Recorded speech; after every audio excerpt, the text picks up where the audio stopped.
First of all, I thank Sainath and all the team of Strong Human Network for arranging this and keeping all of this. And this was wonderful. From the beginning, I was listening to all these things, and I was so surprised. Now, what I'm going to speak is actually,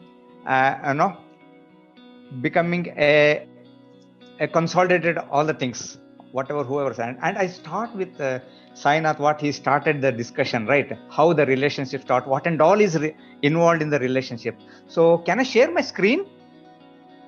Yeah, great.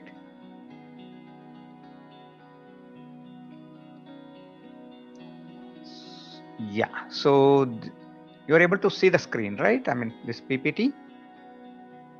Yeah, okay. See, this how things, no, the individual, any individual, me, will be there at the center core, and we are getting connected with all the people, as I said, no, friends, family, actually family, friends, relatives, social connect, peers, hobbies and habits, career connects, and also the things.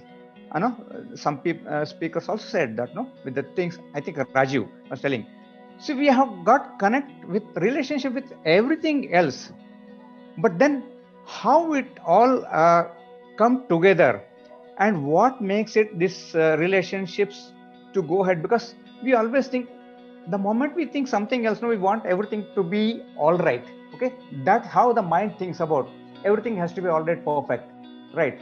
But before this, uh, let us have some I will stop here this one little fun moment. Okay, so then we will move on to what exactly it is. So on that also I will be able to discuss. We will discuss a little bit in detail.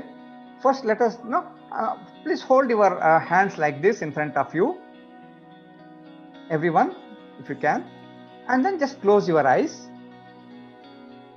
and then just feel your hands without moving your hands, palm or fingers. Just feel. You feel, right? There is a hand. Great. Now, similarly, let us feel your toes. Can you feel your toes? 1, 2, 3, 4. How much? Just see. If it is not, just slightly wiggle your toes, and now just become aware. Now can you become aware of the toes? Probably more number of toes now. Yeah, you can open your eyes. Great. I think there was some kind of shift. That's what we call it as awareness. A little bit of awareness makes, generally, we are not aware of our toes, because we use our hands every time, but we are not aware of our toes. We have taken it for granted, even though it is our part of the body. It is not there much in our awareness. Now slightly wiggle it, okay, it comes into awareness. So what exactly this awareness? What is this relationship with ourselves? And all those things, just we will discuss that. But before that, I would like to say about relationship, what exactly this relationship is all, because we have been talking about since almost 4 hours, right? Yes. Okay, it's not moving.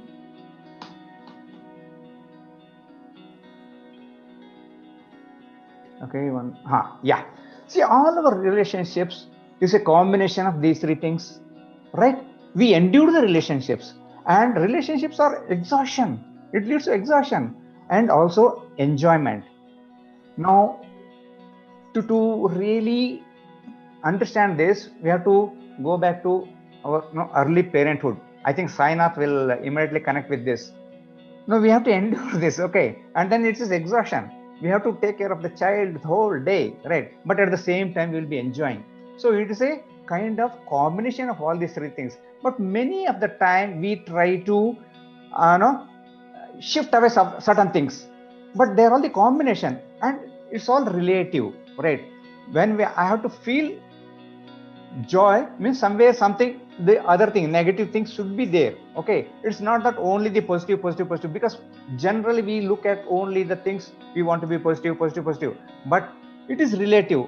When we want to become more positive, somewhere down the line we will be increasing our negativeness also without our awareness, right? So we need to get out of this duality, and that's what awareness does. When we get into awareness, that happens automatically. Now again, one more a little fun. Okay, it just take few moments. I request all of you to close your eyes just for a few moments. Great. I hope you all close your eyes, and then let the thoughts stream in. That's the nature of the thoughts. They keep on streaming in. Fine. Now put a question to yourself: what is my next thought? And wait for the thought.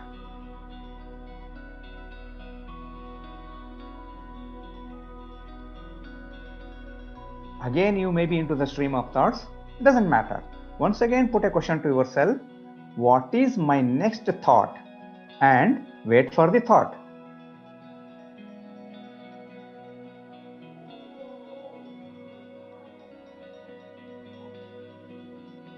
One more time. What is my next thought? And wait for the thought.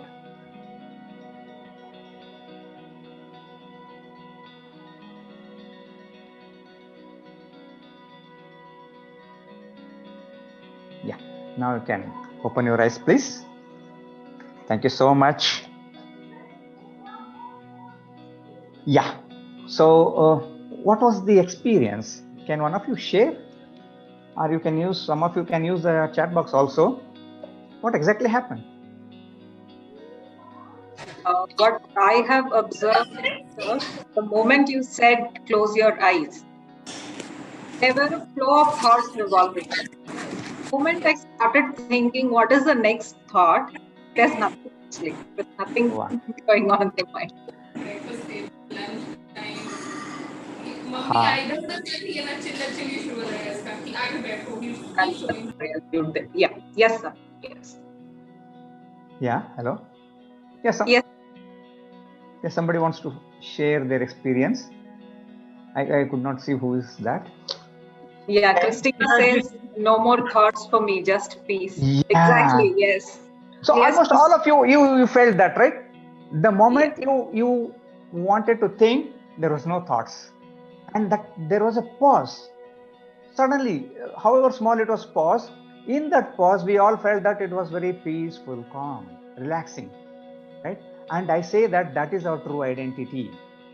That is our connection with ourself, the higher self. We can say that. That is a place. I say it as our place of awareness, total awareness, true identity. At we derive our different identity. We all have different identity. You know, if we look at the whole universe, the entire universe in the space. It's in the space, right? And the pause, even though it looked like nothing, void, empty, it is not so. Actually, it is the field of energy and it's field of all possibilities. If you look at the universe, again, it's the same thing. It has come out of from the nothingness, and every possibility has come out. One of the possibilities, human form, and other things are plants, planets, animal form. So many things are there. Everything has come out of that space, and everything gets unmanifested in the same space. But that space is not getting affected by any of these things. It facilitates everything, but it is not getting affected by any of these things. And that is, I call it as true identity, self-awareness, being in meditation. All these things are synonymous. Some of us may call it as God also. If you want to call it as a God, that's fine. Okay, but that is the thing we need to get into, because the moment we access this space, two things will happen. Because that is a space of energy, field of energy. The moment I access that space, the field of energy, it channelizes that energy towards few possibilities. It's all possibilities, right? But now it channelizes towards few possibilities that is required by me to fulfill my core purpose of life. Wonderful. Actually, that becomes effortless. Effortlessly it is happening, but we put in a lot of effort. I call it as, no, if you look at the, no, it is being in awareness means being one with the nature. And what is the nature of the nature? It has got three fundamental qualities. I call it as nature of the nature. One is abundance. As most of us, all the speakers were talking about this. The second one is growth. Always there is a growth, and there is effortlessness is there in the nature. Everything happens effortlessly. Whereas when it comes to us, because of the thoughts and emotions which always covers us, right? So we call that we are constrained, right? We are not able to see the abundance. So that's why when we move on to this self-awareness, it all goes up, and we will be able to see that abundance within, the growth thing, and the effortlessness. Because most of the time we try to put a lot of effort unnecessarily. There is a lot of small effort will be there, and that is the paradox and dilemma of the life. Okay, we need to do certain things, but we need to move towards beingness, and this is what called as beingness. Okay, it's not doingness. Once we are in beingness, the doingness will start happening on its own. It's not, much effort is not required to do that. Okay, so that is the space we need to be there. And how it happens, just again we will go back to that initial thing I showed. Okay, yeah, okay, it is not, it takes time, just give me a moment.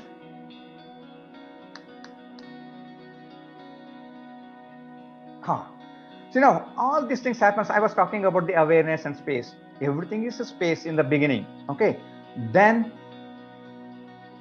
ID, an individual is born, and what we get in the first thing, how we identify. I was telling that is our true identity space, but still we get an identity for ourselves. I call it as representative identity, and that we get it from our body. We first is the body, our identity. We identify with our body first, and then comes the sensory perceptions. Through that only we start perceiving the entire world. And the third one is the thoughts. It gives the power of discrimination, judgment. It is required, but not all the thoughts, not all the 90,000 thoughts that crisscross our mind in a day. Few thoughts, maybe 100 in a day. Okay, and then emotions are there. Most of the time what happens is we get used up by the emotions rather than we use those emotions. See, that's a wonderful thing to happen for our human life, right? The range of emotions we have, no other animal has. But most of the time, instead of using them, we get used up by them. But once we are in awareness, things will start happening, right? But it's a play, because now we are talking about the relationships, how it plays. The moment we get, this is the first things, first relationship with ourselves. Then what happens? Immediately we get connected to the family, means immediate family is our parents, and then siblings around. Then the relatives comes from the father side, mother side, and all those things. Then what happens? Slowly we get into friends circles, and then social connect. With all these three people, we will get connected to the social connects around us, and then peers as we go on to college life and all those things. Then what happens? During this phase, we come up with our own habits and hobbies, and that's again a point of relationship. As we were discussing all through the things and all those things, places, we have relationship with that also. And finally we end up having career connects also. They're also relationship with our job, whatever we are doing. So now you see, now every individual connected, whether it's family, friends, career, hobbies, and every individual has again gets connected with their own basic four things: body, senses, thoughts, and emotions, right? So now the beauty is, generally we think that these four aspects of our identity, the representative identity, are hindrance to get into self-awareness or to get into meditation. I say they are the beautiful portals to get into a place of meditation or being in awareness. I use the awareness, being in meditation as similar things, same things. Okay, so actually through body, through senses, we can get to that space of nothingness. What you just now experience when you ask the question, what is my next thought? Okay, blank. So we can go through body. So what happens with that awareness? We will get to know what kind of exercise his body is needed, what kind of food it needs, what is okay for me, what is not okay for me. All happens within, because we'll be able to listen to our body. It tells everything. It knows. It has got all the intelligence within. in that small DNA, everything since right from the beginning of the evolution, it is storing everything. So it gives that. Only thing is we need to listen to our body. And then sensory perceptions. The moment we think that no, when in sensory perception, obviously they go out into the world, right? But it's good. But when I don't judge, just I am in the realm of the senses, actually it will take me to the self-awareness. Okay, so then what happens? I will start looking at the things as they are, not as they should have been or as they should be. That things goes off. Then what happens? I start becoming more of accepting the things what is happening around me. And then comes to the thoughts. As I was telling, not all thoughts are actionable thoughts. Very few thoughts are actionable. In fact, all our actions are preceded by thoughts. That's why I said few thoughts are required. But now what happens once we are in self-awareness, we will latch on to the actionable thoughts, and all non-actionable thoughts drop themselves. No effort, additional effort is required. And similarly, when we become aware of emotions, we start using them instead of getting used up by them. And see now, since actually all these four are also interconnected, our body is connected to sensory perceptions, thoughts, and emotions. The moment we enter into the self-awareness through any one of them, all other things also will get elevated. They get alerted, So that's how we start becoming more and more better version of ourselves. But it is a journey, okay? It doesn't happen overnight. You have to keep on practicing it. That's why in my coaching style now I say that don't do meditation, be in meditation. So it has to be done every now and then. It is not that okay, if you have got time to do for 1 hour in morning, evening, whatever it is fine. But during the course of the day we should integrate, because now I've got the body 24/7, I've got my sensory perceptions 24/7, thoughts and emotions all 24/7 is available to me. So that using those, one of the thing or combination of them I can be in self-awareness. So that I need to get into that self-awareness every now and then, even if it is 30 seconds, 60 seconds, in 1 hour, 2 hours, it's wonderful. It does a lot of wonderful things because it connects all the four elements of my representative identity. And then it gives an insight about the same thing about others also. So that I'll be able to relate. Once I am able to relate with myself, I'll be able to relate with the other selves also, because they are also made up of the same thing. And that happens. See now, if you look at this picture, everything is happening in the space. So how much space I'm able to give to myself and to others all matters. And that happens when I am in self-awareness. Right. So now I was saying that the relationship is combination of enduring, exhaustion, and enjoy. But when you add the spaces, what happens? It becomes durable. All the relationships will be durable. It has to be. Then exhaustion leads to energizing. And then enjoy. Yeah, happiness will be always there. We keep on, whatever, no matter what is happening, we get into that happiness mode. Immediately we can switch back to that happiness, no matter what is happening around that, right? So that's what will happen. And that's why I always say that it is fun. Okay, self-awareness, being in self-awareness is fun actually. And that's how I say, in my coaching also I say self-awareness practices are fun, and through that it helps us to finding real you now. It's always in the now. You haven't seen all the speakers were telling about the same thing now. So actually it is fun also, but most of the time we think that, what, I need to do meditation. Where is the space? Where is the place? How much time I need? See, we get into again the thoughts, the vicious cycle of the thought and emotions. Just step back from the thinking mind every now and then. And one of the beautiful thing is you learn, just ask that question, what is my next thought? You stop. Wherever you are, whatever you are, people even will not realize that you are meditating, but still you can even do this with your eyes open also. Once you start practicing a little bit, you can do just even when you are in a meeting, just say, what is my next thought? You come to that self-awareness. From there, you reach the space of creativity, because the self-awareness is also space of creativity. It happens just like that, right? So thank you all for listening to me patiently all this time, and also enjoying yourself with that fun element. Thank you so much. Hello, I'm Niharika, Success Manager at Strong Human Network. We keep posting a lot of content which helps a person lead a strong human lifestyle. So, if you wish to lead a strong human lifestyle and be the best version of yourself, do subscribe and follow us on YouTube, Facebook, and Instagram. We'll see you there. Thank you.